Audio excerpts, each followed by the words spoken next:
வணக்கம். மீண்டும் மணிப்பேச்சில் உங்களெல்லாம் சந்திப்பதில் எனக்கு மிக்க மகிழ்ச்சி. இன்னைக்கு ஒரு ரெண்டு விதமா நான் பேசணும்னு நினைச்சேன். ஒன்று வினோத் ஒரு டாபிக் கொண்டு வந்திருக்கிறான், அதை பேசுவோம். ரெண்டாவது இந்த Warren Buffett method of investment என்ன அப்படின்னு தமிழ்ல நிறைய பேர் கேட்குறீங்கன்னு எனக்கு கூகுள்லன்னு சொன்னாங்க. இது very surprising that Google told me that in Tamil what is this Warren Buffett method of investment அப்படிங்கிறத நீங்கள் எக்ஸ்பிளைன் பண்ணணும் அப்படின்னு நிறைய பேர் கேட்குறாங்க. So who is Warren Buffett அப்படிங்கிறத ஃபர்ஸ்ட் நான் எக்ஸ்பிளைன் பண்ணிடுறேன். வாரன் பஃபெட் ஆகஸ்ட் 1932 பிறந்தவர். இவர் எந்த பர்டிகுலர் பிஸ்னஸையும் ஓன் பண்ணி அவர் பெரிய பில்லியனர் ஆளு. இவரோட பெரிய மெத்தட் என்னன்னா, பைசாவை how to make money work for யூங்கிறது தான் அவரோட ஐடியாவே. அவரோட பெரிய ஐடியா என்னன்னா, இந்த லென்த் ஆஃப் ரன்வே பெருசா இருந்ததுன்னா you will make a lot of money. Length of ரன்வேனா நீங்க எவ்வளவு நாளைக்கு உயிரோட இருக்கீங்கன்னு. ஆக்சுவலி இப்போ அவர்கிட்ட $130-150 பில்லியன் இருக்குங்கிறாங்க. ஒரு 150 அவர் ஆல்ரெடி கொடுத்துட்டாரு. இருந்த பணத்தை வச்சிருந்தாருன்னா நீ $300 பில்லியன் கிட்ட அவர்கிட்ட இருந்திருக்கும். அவரோட லென்த் ஆஃப் ரன்வேல என்ன இம்பார்ட்டன்ட்னா, அவர் சின்ன வயசுலயே ஆரம்பிச்சிட்டாரு. 11 வயசு 12 வயசுல ஆரம்பிச்சாரு. அதில் ஒரு விதமான பிஸ்னஸ் பண்ணி நிறைய காசு பண்ணியிருக்காரு. அதுக்கு நிறைய அவரோட பயோகிராஃபி, ஆட்டோபயோகிராஃபி, ஆத்தரைஸ்டு பயோகிராஃபி இதெல்லாமும் இருக்குது. அதில் நீங்கள் படிச்சிங்கன்னா தெரியும். ஃபர்ஸ்ட் அவர் என்ன பண்ணார்னா, அவங்க தாத்தா ஒரு பெரிய கிராசர் அந்த ஏரியாவில், அர்னஸ்ட் பஃபெட்னு பேர் அவருக்கு. அவர்கிட்ட சூயிங்கம், கோகோ கோலாலாம் ஹோல்சேலில் வாங்கி ரீட்டைலில் வித்துட்டு இருந்தார். அதில் கொஞ்சம் காசு பண்ணார். ரெண்டாவது என்ன பண்ணுவார்னா, அந்த ஊரில் ரேஸ் கோர்ஸ் ரோடு ரொம்ப ஃபேமஸ். இந்த ஊரில் ஒமாஹாவில் அங்கே என்ன பண்ணுவார்னா, எல்லாரும் சின்ன சின்ன டிக்கெட்டை தூக்கி போட்டு போயிடுவாங்க. ஸோ இப்போ ரேஸில் பெரிய டிக்கெட்டு மட்டும் முக்கியம் கிடையாது. பெரிய டிக்கெட்டில் நீங்கள் ஜெயிச்சிங்கன்னா காசு நிறைய கிடைக்கும். சம்டைம்ஸ் ஆட்ஸில் கொஞ்சம் வின் பண்ணிங்கன்னா $2 டிக்கெட்டுக்கு $3 கிடைக்கும். சேப்போ $3 நீங்கள் விட்டு போயிடுவீங்க. $2 பதிலாக $3 கிடைக்கும். இல்லைனா $2க்கு $2 கிடைக்கும். இல்லாட்டா $2 டிக்கெட்டுக்கு $1 கிடைக்கும். இன்னைக்கு ரேஸ் முடிஞ்சிருச்சு, எல்லாம் தூக்கி போட்டாங்கன்னா அடுத்த நாள் ஃபுல்லாக அவர் 2 ஃப்ரெண்ட்ஸை வச்சு ஃபுல்லாக அந்த ஸ்டேடியம் ஃபுல்லாக தேடுவார், ஏதாவது டிக்கெட் மாற்றுறதான்னு. வின்னிங் டிக்கெட்டை எடுத்துன்னு போய் கொடுத்து கேஷாக வாங்கி அதை இன்வெஸ்ட் பண்ணுவார். அடுத்தது கால்ஃப் பால்ஸ் அங்கே ரொம்ப ஃபேமஸ். ஈஸியாக கால்ஃப் பால் திறந்து போயிடும். நம்ம கிரிக்கெட்டில் ஆடுற டென்னிஸ் பால் திறந்து போகிற மாதிரி அங்கே கால்ஃப் பால் திறந்துடும். ஸோ இந்த கால்ஃப் கோர்ஸை நல்லா ஃபுல்லாக தேடி பழைய பாலை போட்டு பெருசாக அதை ஒரு கலெக்ஷன் ஆக்கி திரும்பி எவன் தொலைச்சானா அவனுக்கே விற்பார். அவருக்கு பாபுன்னு ஒரு ஃப்ரெண்டு. அந்த ஃப்ரெண்டு என்னன்னா, பின்பால் மிஷின் கேம்ஸ் அங்கே ரொம்ப ஃபேமஸ். நார்மலாக அது உடஞ்சி போயிடுச்சுன்னா தூக்கி போட்டுருவாங்க. என்னோட ஃப்ரெண்டுக்கு என்னன்னா, இந்த பின்பாலை ரிப்பேர் பண்ணுறதுக்கு ரொம்ப பிடிக்கும். உடனே என்ன பண்ணார், இருக்கிற பழைய பின்பால்லாம் $1 வாங்கி ஒரு $3 ஸ்பெண்ட் பண்ணி ரிப்பேர் பண்ணி காயின் ஆப்ரேட்டட் மிஷின் அதெல்லாம் கொண்டு போய் பார்பர் கடையில் வைப்பார். அந்த கம்பெனி பேர் டி வில்சன் அண்ட் கம்பெனின்னு ஒன்று வச்சார். அந்த வில்சன் அண்ட் கம்பெனியில் என்ன பண்ணுவார்னா, அந்த பார்பர் வில்சன் ஒரு முதலாளி இருக்கிறாரு, அவர் தான் எல்லாத்தையும் எடுத்துப்பாரு. நீங்கள் என்ன பண்ணுங்க, அங்கே உள்ள வைங்க, எவெல்லாம் குழந்தைகள் வந்தோ பின்னு போட்டு பால் போட்டு விளையாடுவான். ஒரு வாரம் எண்டில் கலெக்ஷன் திறப்பேன். 25% உனக்கு, 75% எனக்குன்னு. ஸோ அவர் $6 போட்டு ரெடி பண்ணார்னா ஒரே மாதத்தில் அந்த போட்ட பணத்தை எடுத்துருவார். அதுக்கப்புறம் வரதெல்லாம் லாபம். இது மாதிரி வர காசெல்லாம் வச்சு 18 வயசுக்குள்ளேயே அவர் ஒரு பெரிய போர்ட்ஃபோலியோ ரெடி பண்ணிட்டாரு. ஒரு ஃபார்மே வாங்கி அதை வாடகை விட்டு சம்பாதிச்சுன்னு இருந்தார்.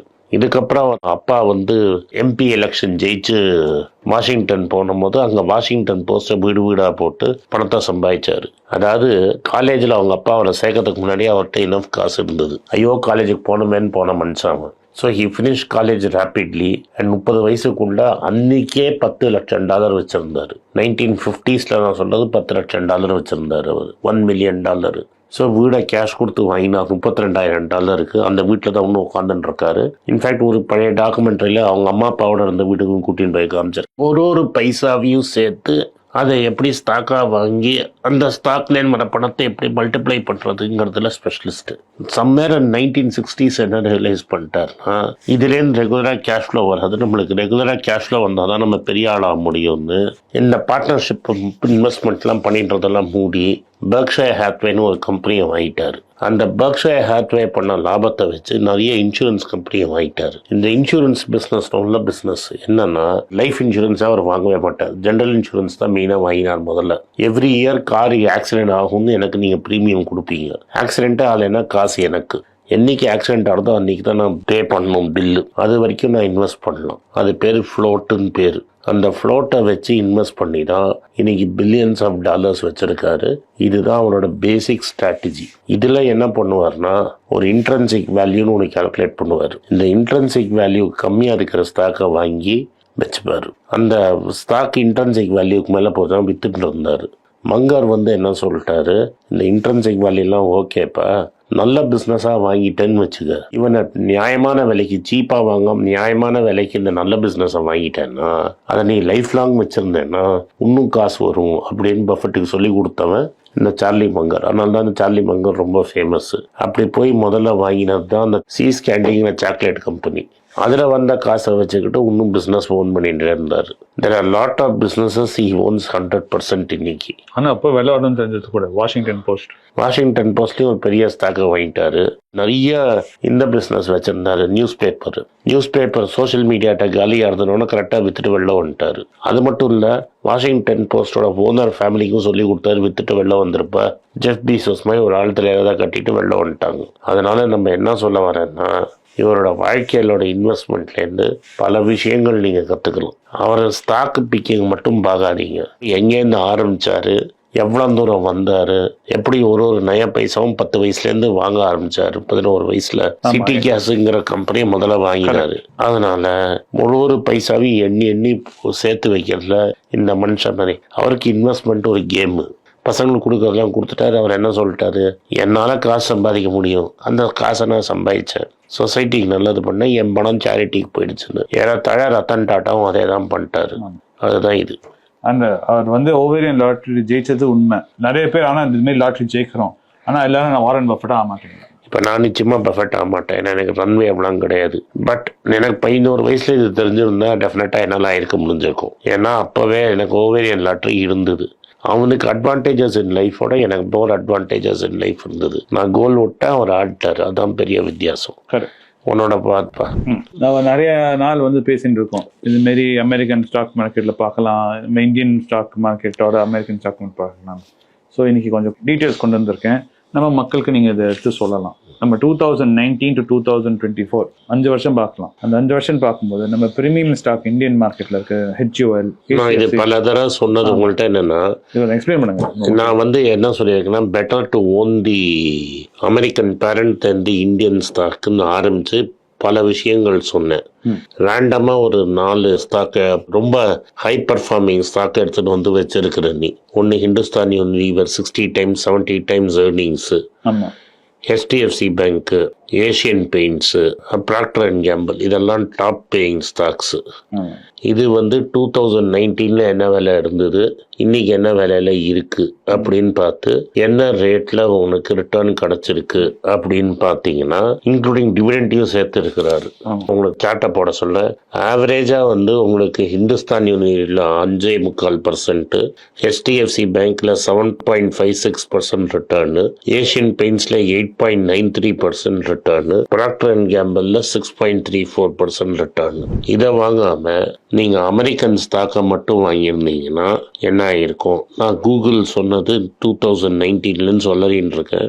கூகுளில் வாங்கியிருந்தா உங்களுக்கு இன்க்ளூடிங் டிவிடெண்ட் 20.88% வந்திருக்கும். அதை தவிர ரூபா 3.5% காலியாக இருக்கு அந்த டைம்ல. ஸோ அதை சேர்த்தீங்கன்னா 24.23 வாங்கியிருப்பீங்க. அடுத்தது இந்த செமிகண்டக்டர் TSMC ஸ்டாக்கை பேசிட்டு இருந்தோம். $58 அன்னைக்கு கிடைச்சது. இன்னைக்கு அதோட டோட்டல் டிவிடெண்ட் ரிட்டர்ன் எல்லாம் பார்த்தீங்கன்னா 27.22% ரிட்டர்னு, 3.35 டிப்ரிசியேஷன், 30% ரிட்டர்ன், 30.57. நம்ம பேசிட்டு இருந்த தாத்தாவோட company Berkshire Hathaway class B share 220. தாத்தா டிவிடெண்டே தரமாட்டாரு, அதனால 16.5% தான் ரிட்டர்னு. அதோட டிப்ரிசியேஷன் போட்டீங்கன்னா நியர்லி 20% ரிட்டர்ன் வரும். இருக்கிறதுலே வர்ஸ்ட் பர்ஃபார்மிங் ஸ்டாக், பட் இதுவும் நல்ல பர்ஃபார்மன்ஸ். டொயோட்டா எனக்கு 6% தான் க்ரோத்து.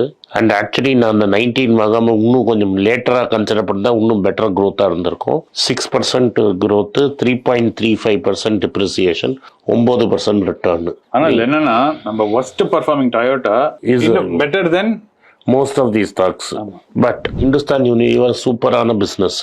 ஏஷியன் பெயிண்ட் சூப்பரான பிஸ்னஸ். கரெக்ட். இது வந்து இந்த பிஸ்னஸ் ப்ராப்ளம் கிடையாது, மார்க்கெட்டில் என்ன விலையில வாங்கினங்கிற ப்ராப்ளம். எஸ். ஃபேர் ப்ரைஸ் தான். என்ன இப்போ நான் சொன்னேன்ல, you can buy a good company at a fair ப்ரைஸ்னு. இப்போ நீங்கள் அந்த குட் கம்பெனியை நல்ல ப்ரைஸில் வாங்கியிருந்தீங்கன்னா ஐடிசி இதில் சேர்க்க முடியாது. ஏன்னா ஐடிசி எங்கேயோ ரிட்டர்ன் கொடுக்கும், dividend reinvested. So it is very important. நீங்கள் நல்ல கம்பெனி மட்டும் வாங்குறது இல்லை, நல்ல கம்பெனியை ஃபேர் ப்ரைஸில் வாங்குறது ரொம்ப முக்கியம்னு இது சொல்லுது. இதுதான் பஃபட்டோட பிரின்சிபலும். பஃபட் இந்த கம்பெனியெல்லாம் தொற்றுக்கவே மாட்டான். கரெக்ட். இதுதான் நான் சொல்ல வந்தேன். ஆனா இதுல வந்து ஒன்னு புரிஞ்சுக்கணும், நீங்க இந்த லிஸ்ட் நீங்க பாக்குறதுனால ஆன் உடனே இந்த ஸ்டாக் கிட்ட இருந்தா வித்துருன்னு சொல்லல, ஆமா வாங்கணும்னு சொல்லல. இது வெறும் ஒரு எக்ஸாம்பிளுக்காக எடுத்து காமிக்கிறதுக்காக நாங்க இந்த சார்ட்டை ப்ரிப்பேர் பண்ணோம். உடனே இந்த டேட்டா வச்சுட்டு சார் இது நாங்க பார்க்கணுமா இது வேண்டாமா இப்படிலாம் யோசிக்காதீங்க அப்படி நாங்க சொல்லவும் இல்லை. அண்ட் இதுல வந்து பாத்தீங்கன்னா நான் வாங்கின ஒரு கம்பெனி இதுல சூப்பரா பெர்ஃபார்ம் பண்ணாதது ஹோண்டா. அவன் காட்டல.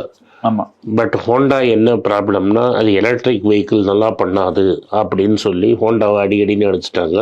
ஐ will double down and buy Honda more. ரெண்டாவது இன்னொரு கம்பெனி வச்சு நான் வெளில சஜஸ்ட் பண்ணால் நான் வாங்கி பெருசாக மாட்டின்றது வந்து இன்டெல். நான் ஒன்றும் வாங்குவேன், ஏன்னா எனக்கு ஆன்டிக்ரோ பிடிக்கும். ஆனால் நீங்கள் இன்டெல் வாங்குன்னு அர்த்தம் கிடையாது. ஏன்னா big risk Intel can go to 0. ஏன்னா இன்டெல் இப்படி ஆடிட்டு இருக்கு. கரெக்ட். ஏன்னா ஆன்டிக்ரோ பிரின்சிபல்ஸில் அவங்க மாறி சொந்த செலவில் சூன்யம் வச்சுக்கிட்டாங்க. அது நான் பண்ண இமோஷனல் டிசிஷன்னு. நீங்கள் வாங்காதீங்க. ஆமாம். But I am sure Honda will bounce back. I am not sure Intel bounce back ஆகுமான்னு எனக்கு தெரியாது. But Honda will definitely bounce back. அதனால தான் நான் என்ன சொல்ல வரேன்னா 10 ஸ்டாக் வாங்கினா 2 ஸ்டாக் போக தான் செய்யும். கரெக்ட். எல்லா ஸ்டாக்கும் வின்னராக வரும்னு நீங்கள் நினச்சிங்கன்னா முட்டாள். நான் முட்டாள் இல்லை, நீங்களும் முட்டாள் ஆகிடாதீங்க. நான் 10 ஸ்டாக் வாங்குவேன், 4 ஸ்டாக் புஷ்ஷாக தான் போகும்னு எனக்கு தெரிஞ்சது. 10 out of 10 வாங்கினா நான் ரொம்ப டிஃபென்சிவாக இருந்தேன். I don't want to be so defensive. So somewhere along the way some things will go wrong which are things beyond your control. And உங்களுக்கு எல்லா கேள்விக்கும் பதில் தெரியும் அப்படின்னு நினச்சிங்கன்னா something wrong with you. You are not a good investor at all. If you are a good investor, பல கேள்விக்கு உங்களுக்கு பதில் தெரியாது. எனக்கும் பல கேள்விகளுக்கு பதில் தெரியாது. ஸோ எனக்கு தெரியாதுங்கிறது உங்களுக்கு தெரியாது, அவ்வளோதான் வித்தியாசமே தவிர பல கேள்விக்கு எனக்கே பதில் தெரியாது. So it is very clear, be very careful. பஃபட்டோட கதை என்னன்னு சொல்லிட்டேன், அதுதான் correct. There was luck and discipline. உங்களுக்கும் லக் அண்ட் டிசிப்ளின் இருந்தால் அண்ட் உங்களுக்கு ப்ரெஷர் இல்லைன்னா, ஸ்ட்ரெஸ் இல்லாட்டா you will have a long life. And primary stress பணத்துலேருந்து தான் வருது. So lead a comfortable life. இதில் ஃபஸ்ட்டு திங், ஆசைகளை கட்டுப்படுத்துங்க. இன்றைக்கே வாங்கணும்னு நினைக்காதீங்க. பஃபட்டோட ரொம்ப ஃபேமஸ் தியரி வந்து if you buy things that you don't need soon you will sell things that you need. தயவுசெய்து பண்ணாதீங்க. நன்றி, வணக்கம். நாங்கள் வந்து பைசா போல்தா ஹேன்னு ஒரு ஹிந்தி சேனல் வச்சுருக்கோம். அந்த ஹிந்தி சேனலுக்கும் நீங்கள் சப்ஸ்கிரைப் பண்ணணும்னு என்னோட ஆசை. உங்கள் ஃப்ரெண்ட்ஸ் ஹிந்தி தெரிஞ்சவங்களுக்கு சொல்லுங்கள், அவங்கள சப்ஸ்கிரைப் பண்ண சொல்லுங்கள். எங்கள் டீம் நிறைய எஃபர்ட் போடுறாங்க. இந்த வீடியோ உங்களுக்கு பிடிச்சிருந்தா வீடியோ லைக் பண்ணுங்கள், எங்கள் சேனலை சப்ஸ்கிரைப் பண்ணுங்கள், பெல் நோட்டிஃபிகேஷன் தட்டுங்க. இந்த வீடியோ முடிஞ்சால் உங்கள் சொந்தக்காரங்களுக்கும் ஃப்ரெண்ட்ஸுக்கும் அனுப்புங்க, அவங்கள பார்க்க வற்புறுத்துங்க. நன்றி, வணக்கம். வணக்கம்.